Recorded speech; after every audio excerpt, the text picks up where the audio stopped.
Hey, good morning. Today we're looking at 2 Kings chapter number 20, and a lot of this chapter has to do with Hezekiah. King Hezekiah, he gets sick, and he goes to God, and he weeps to God. And it doesn't say that he begs God to live. It just says that he weeps to God and says, God, I was a righteous man. Whatever he says, I've done what was good in your eyes, and I have a loyal heart. That's in verse 3. And God rewards him with another 15 years. And we go on to a story of the Babylonians send an envoy over to him, and he shows, because he's sick, the Babylonians send an envoy to him and send a gift. And and he turns around and shows them everything. And he opened up his entire house and showed him all the treasures that he had, which proves to be not the smartest thing to do.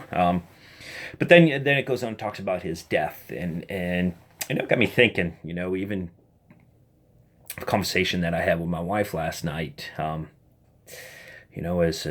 she was praying, and she was praying to understand why things happen and stuff like that. And the Lord just began to speak to me while she was praying, just on death. And then here we are today talking about Hezekiah's death. So I'm just going to share with you a little bit of what transpired, last night in our prayer time. And Lord was speaking to me about death, and he reminded me a couple things, a couple instances in the New Testament. He reminded me of John the Baptist, when John the Baptist died, and he got his head cut off. And the Lord asked me, said, if I went there the day after his head was cut off, is my timing off? And you think about it with human logic. Well, yeah, the head's already cut off.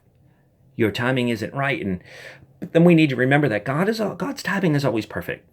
It's always perfect. So maybe you're going through something's getting cut off on you. God's timing is always perfect on these things. And it reminds me of the story of Lazarus, and Lazarus was one of his good friends, and Lazarus got sick, ill, died, and 4 days later, Jesus went there. And he says, and we're going to pick it up in John 11. John 11. He says, in verse 14, he says, Lazarus is dead, and I am glad for your sakes that I was not there, that you may believe. And what that is telling me is death isn't for God. Death is for us. Death is for us, and death is not the end. See, there may be things inside of us that need to die. There may be thinkings. There may be an old lifestyle. There's things inside of us that need to die, and death is not for God. It's for us. It's so we can become more like God. You see, the Bible teaches us to be holy as He is holy, but He teaches us to be holy in death. He teaches us to be holy by taking those things away, and so this is how He reveals His power in us. Death is how He reveals His power in us. You see, without death, we can't get to heaven and see and behold His total power and His total glory. We can't do that here. See, death is how He reveals His power. As we die to ourselves and we feed that spirit, man, we feed that Holy Spirit that's in us, and we allow that spirit to grow larger and come out of us and do these amazing miracles. God reveals His power that way. But we need to die to ourselves. We need to die to thinking about ourselves. We need to die to those old habits. We need to die to those old just things in the old person that we were. And we need to constantly strive towards that new person and strive towards that new life. And He got me thinking. He said, sometimes chaos in your life, it isn't always caused by the enemy. There are many, many times where we look at chaos in our lives and we say the devil's attacking us. But sometimes the chaos in our lives is because God is trying to kill something in us. God is trying to let something die in us, but we continue to hold on to it. And there becomes a struggle and a fight. Why do we need to hold on to what God is trying to take from us? Why do we hold on to those things, those parts of our lives that are keeping us from the fullness of God in our lives? You see, through death, we can reach.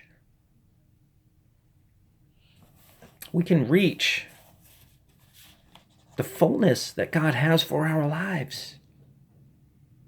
We can reach our destiny, but we need to die to ourselves. We need to let death have its way. And you see in Hezekiah back here in chapter 20, I don't know if Hezekiah got before the Lord and said, Lord, remember me. I walked before you in your truth and your loyal heart and have done what was right in your sight. You see, he was faced with death. And it looks like that brought a humbleness about. Death has a work to do.